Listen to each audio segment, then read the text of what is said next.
everybody. My name is Thomas Mallette. I'm a graduate student here at the University of Victoria in British Columbia, Canada, and I'm very excited to be here today to talk to you about the question of human sparring. And so as we're looking sort of at this image here, we see sort of a phenomenology in action in terms of traditional philosophers trying to figure out how to describe the nature of a phenomenon or an object of analysis, and sometimes in doing so by finding out what that object necessarily isn't.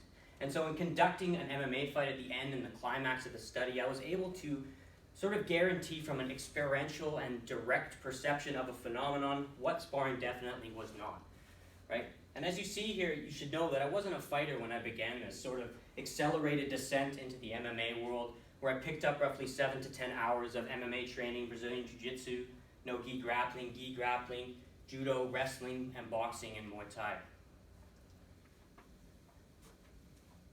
Here's today's sort of presentation structure. Just make a few sort of opening remarks as we get going.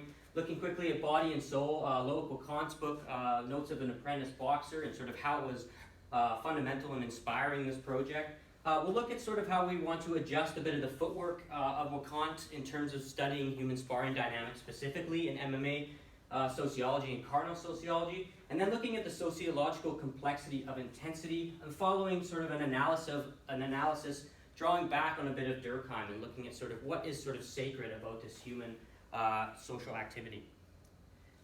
Some opening remarks here. So the findings from this research reveal urgent calls to reestablish meaningful human interactions in our daily lives. And so we've arguably never lived in a society where sort of the technological suffocation of the everyday existence of the human being is occurring. From the moment we wake up to the moment we go to bed, there is almost no moment, no experience in our daily lives where we're without some sort of technological interruption.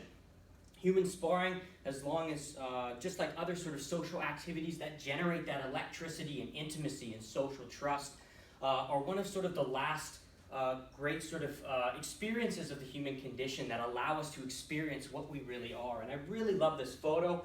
My photographer Gus Alfarink, who I gratefully was able to pay in just beer and chicken wings, captured this wonderful image of two participants. And if you were just sort of looking at this and were able to Photoshop it, you wouldn't really be able to tell if this was sort of an intimate embrace or an instance of physical violence between a man and a woman. And so it's really sort of highlighting the profaneness of human sparring dynamics, how it's this sort of physical violence, but is also embedded in this intimacy, this electricity.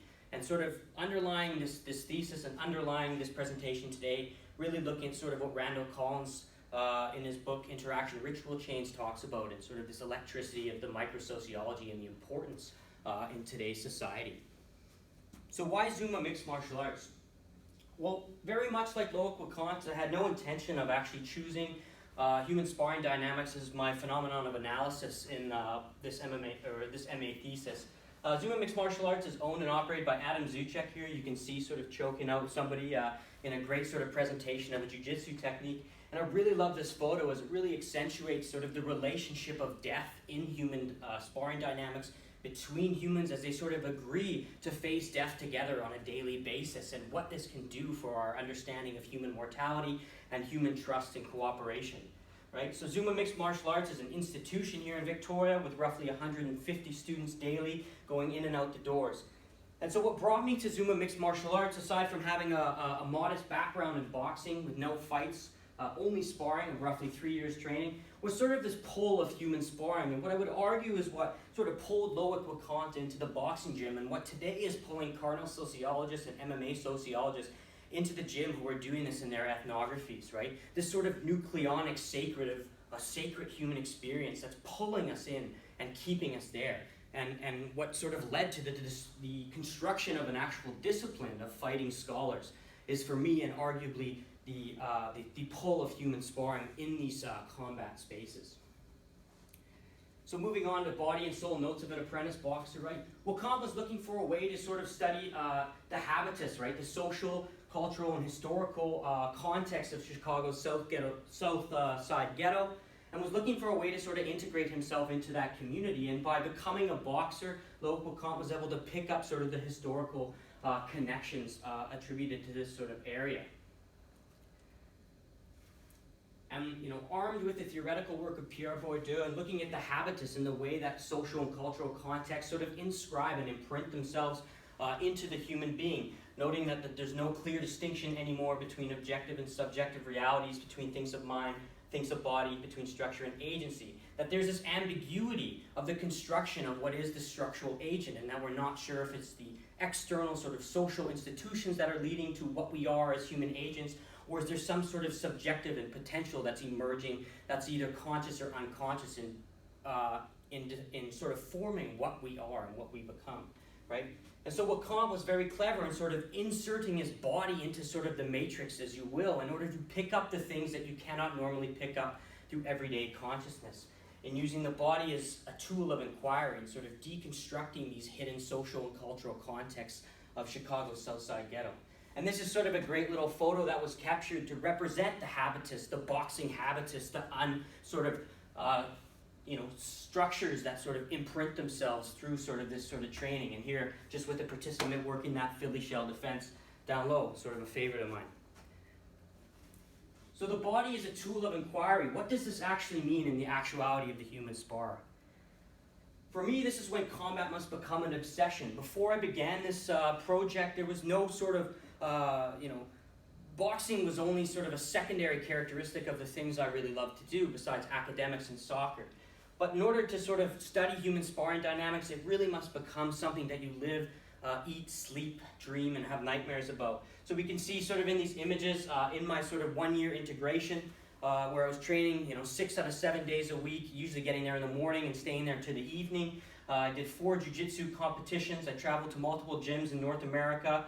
And even every day, sort of, on those Saturday nights, we would get together, participants, and go watch the UFC events, right? So my entire life was around the sociological object of analysis here.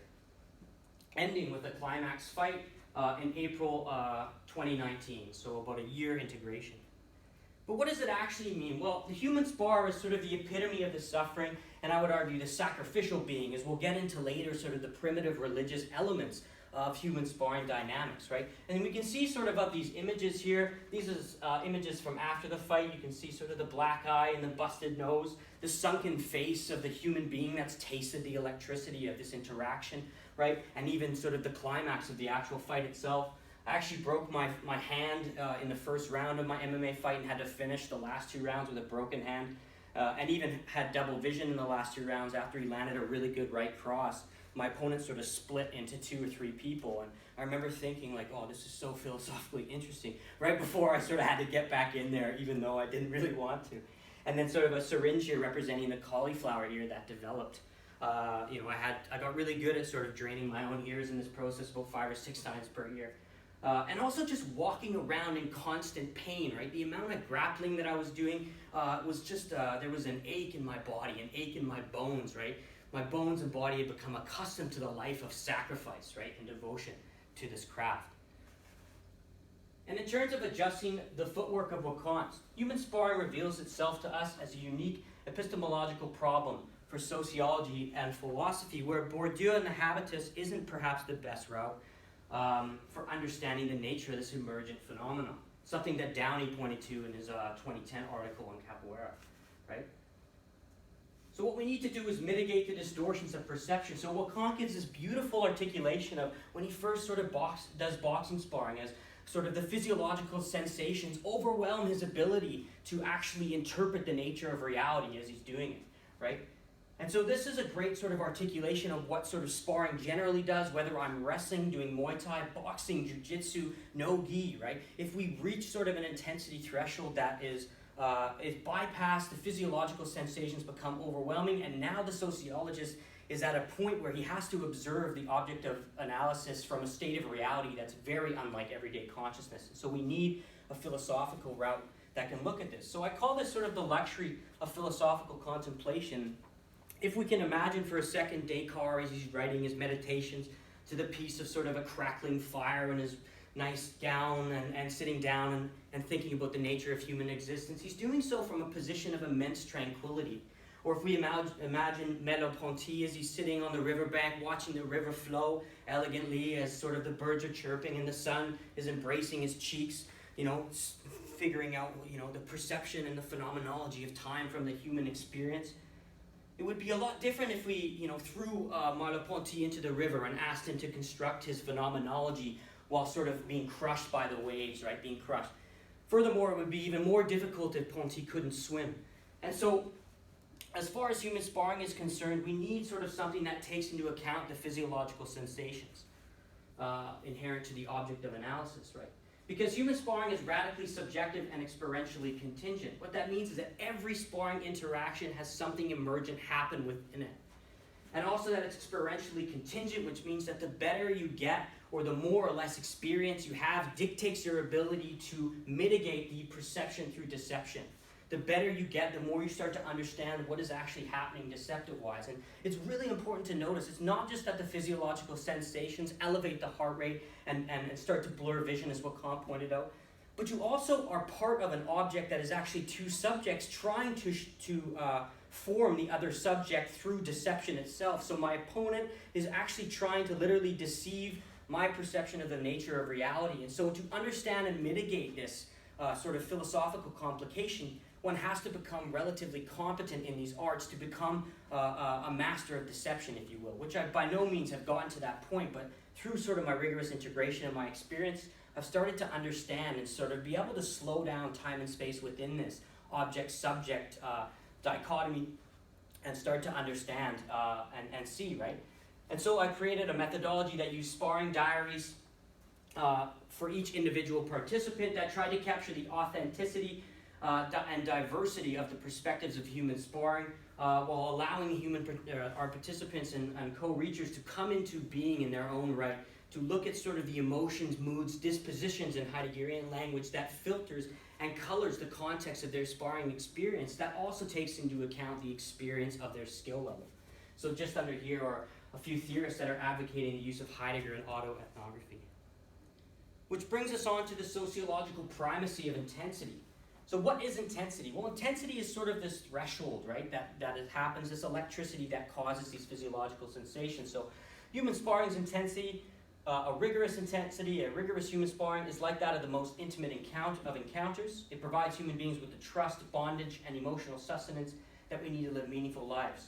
There is a truth in this feeling, this electricity between humans that runs deep. And so just thinking about why, again, Heidegger is sort of a better fit than Bourdieu is that you actually don't need a history of a specific sparring form to reach this intensity threshold and bypass it. The first time I ever sparred was in a back alley in Vancouver's West Side at 13 years of age, right, to the smell of Colt 45 and marijuana cigarettes in the air. And being able to achieve and reach this intensity threshold was possible with no background in boxing, with no history in violence and fighting whatsoever. So how do I define intensity as I sort of shift from Wacquant's definition of the working consensus and sort of the development of this equilibrium, and also Dale Spencer's description of sort of the maximal and minimal force and the cultivation of dual, right? Very, very important sort of insights into intensity. Well, I describe intensity as thus.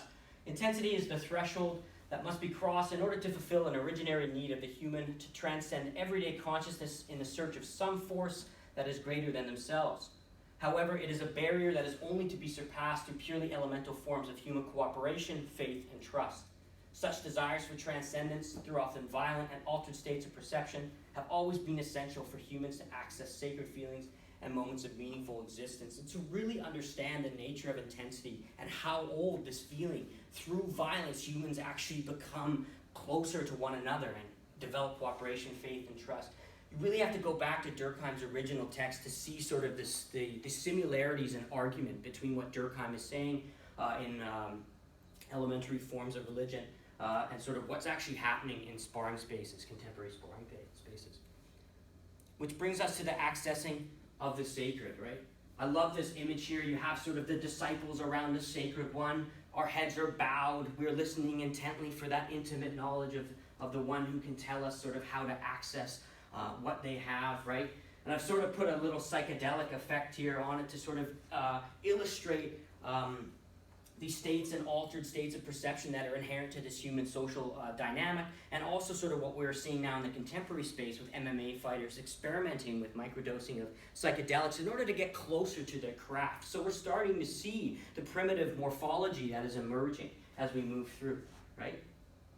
And sort of the gowns as we're all wearing, this is a no-gi class as we're watching, right? Everybody's sort of wearing the same collective thing, right? The same collective clothing, right? So all religions are resting on claims of access to a special kind of experience of great force and significance. Before we get into that force, right, we see sort of totemic objects all over the place, not only as Zuma mixed martial arts, but in many combat spaces in the contemporary space. This is something that's been pointed out in carnal sociology. So we see sort of the hanging of the pictures of the old gym members and the hanging of the fight cards and the trophies and the medals strung about, and the pictures of the old sort of ancestors, right, that are from the gym who helped form sort of the knowledge that is permeated through the electricity of the bodies of every person that's been in this gym space and sort of led to the construction of the sacred of the specific space, right? Zuma's got this great sort of 30, 40 foot sign that's sort of like a large crucifix saying, hey, you know, here's the place of worship, the place that pierces the sky and brings you closer to that feeling. And here's a great sort of image. This white car is in a parking space, and you can see me down at the bottom there walking in. And that white car is not supposed to be there. There are some sacred parking spots that exist outside that are reserved for the members who have sort of the knowledge, right? The teaching experience, the wisdom, the word of Zuma mixed martial arts. And at any time, if somebody's actually parked in one of these spaces, somebody's going to run into the class, stop class immediately and ask who's in this seat. It's actually a really funny sort of experience. And someone's sort of broken the moral code, right? So we see sort of the development of sacred spaces. And this doesn't just happen outside the gym, but this happens inside the gym as well, as I'll get into in a moment. And another sort of important sort of characteristic of the sort of primitive morphologies that are emerging is, even though there are sort of in-house, in-gym sort of competitive environments between human spars where there are rivalries, right? These old sort of hierarchical battles between the experienced one and the upcoming one, right? The moment we go to out-of-house tournaments and competitions, there is a camaraderie, a companionship, a community sort of organization behind the word Zuma, behind the actual sacred knowledge that we all practice, train, and bleed together for, right? The protection also of the sort of the name of the gym as we go and try to get, you know, the wins that we can in these spaces, right? Through a sacrificial violence. I mean, what are these people doing? They're sacrificing their body for themselves, but also for the name of the gym, right? We're seeing the morphologies emerge.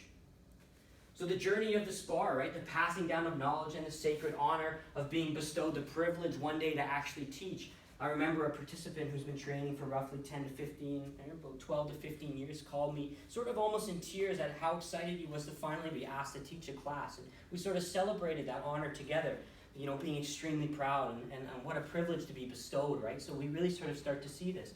As I mentioned, the microdosing of psychedelics is becoming more important, right? And we know traditionally the use of ayahuasca to access sort of feelings of spirituality and moments of altered states of consciousness is sort of part and parcel of the shamanistic practice, right? And so there's some resources here, some books I read for this presentation, but also a couple open conversations with two shamanic practitioners of mutual friends, where we had an open dialogue about the nature of shamanistic practice in the context of human sparring dynamics. The role of meditation and spirituality, which has been documented in both new martial arts, combat, and MMA martial arts, but also traditional martial arts. And even sort of the introduction of a lot of tattoos, right? You see a great example of this. There's a martial arts YouTuber by the name of Rokas, who's an Aikido black belt, who decided to check out how effective mixed martial arts was. And it was really interesting because at the same time that I started my integration, Rokas started his on YouTube, and what you saw by the end of it, after he fought, he was tattooed up. You know, he had changed, his demeanor had changed completely into this stoic, calm, sort of new sort of man that had experienced the sacred altered state of consciousness, the sparring and the fighting itself, that had changed him, right? And probably the most interesting thing that happens is sort of the physical disfigurements through sacrificial violence that occurs, something I call regression through obsession. and the return to the primitive state of being. And it's so interesting. I haven't in my life seen a social phenomenon that you can actually practice in the contemporary space that brings you back to sort of that primitive look, right? With the cauliflower ears bent over, the hunched over shoulders, and this sort of raw musculature that can only come from a life of fighting and violence, right? So there's even like through the contemporary space, and this is why I call sparring this timeless social thing, because it allows us to actually go back to the beings that we are, the creation of the essence of what is human, right? And so the spar is headed towards a journey of a sort of intensity saturation, where the bypassing of thresholds and the communicability of the deceptions of perception through regular combat and getting better and better at mitigating the illusions of the human perception, right? Towards sort of this unique state of effervescence that is based on a fighting habitus of the community, sort of the history of the electrical engagements, of the rigorousness of sparring that has existed since the beginning of time as it moves through, right? Something Randall Collins mentions in Interaction Ritual Chains, sort of human beings as the electrical circuit that allows memories as a charge circuit to pass through time, our bodies as sort of a mode of capacitance. And for those not privy to sort of electrostatics and electrophysics, capacitance is the ability to store electrical charge, right? In our bodies sort of acting as this circuit through time, right? So we see how important this interaction really is. So what is the sacred of human sparring, you ask? The sacred of human sparring is the acculturation of the sensation, that is the hidden knowledge of the essence of human primacy, intimacy, and social interaction. As such, it is directly perceived in its immediacy as an almost ineffable feeling of pure humanness, those original moments of human sociality and primacy, the pre-cultural moments. It's not difficult to imagine a time where two humans were fighting had fatalistic intentions in terms of a violent dispute, as sort of early hunter-gatherers or early humans would have. And after sort of they begun their engagement, sort of like I said, with lethal intentions, that when upon the decision to deliver the last blow, the fighter, the one human may have decided, hey, there's no actual point. Order has actually been established by the capitulation of my opponent, and may have actually been those first moments of human social morality, right? When we think about a little thought experiment that may have actually preceded the primitive ritual that we see later and what Durkheim later develops.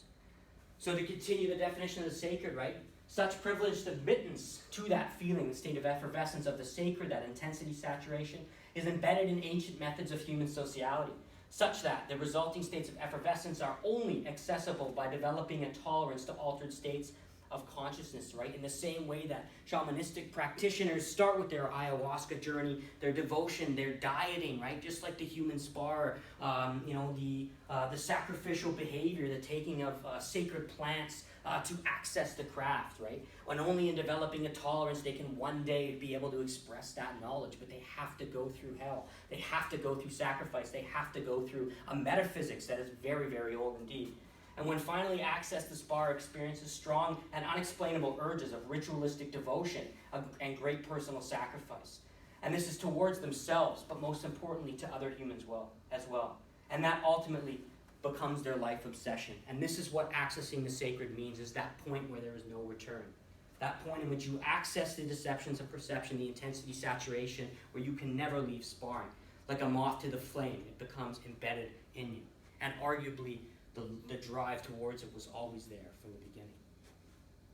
And just like the YouTuber Rokus, I experienced something similar. I never got any tattoos, but there is sort of a moment of crossing over when you sort of start to see what this is all about. And I asked my photographer to take a photo of me at the very beginning of my study, and you can see my ears are wonderfully intact and symmetrical, and I'm smiling, and I'm ready to sort of engage and start, right? But what happens is we saw a bit of a shift in psychology, and this photo was actually captured by a gym member who sent it to me later, about 2 weeks before my fight, so after a year. And if you can see this photo, my eyes are sunken, my face is sunken. There's something that happens psychologically through the intensity saturation of this human sparring conquest a year later. Right? And this is what I sort of call crossing over, right? Something that would happen in sort of these primitive religious rituals. Thank you very much. Additional information, so photos by Gus Mr. Goose Alferink. Here's a fight link to YouTube if you want to actually see the 3-round fight that I had at the Rumble in the Cage event in Lethbridge, Alberta in 2019. An email address here if you'd like to contact me. And a very special thank you to a dear colleague, Kristen Lewis, as well as my supervisors, Dr. Stephen Garlick, Dr. William Little, and Dr. Emile Fromet de Rosnay at the University of Victoria here. Thank you very much.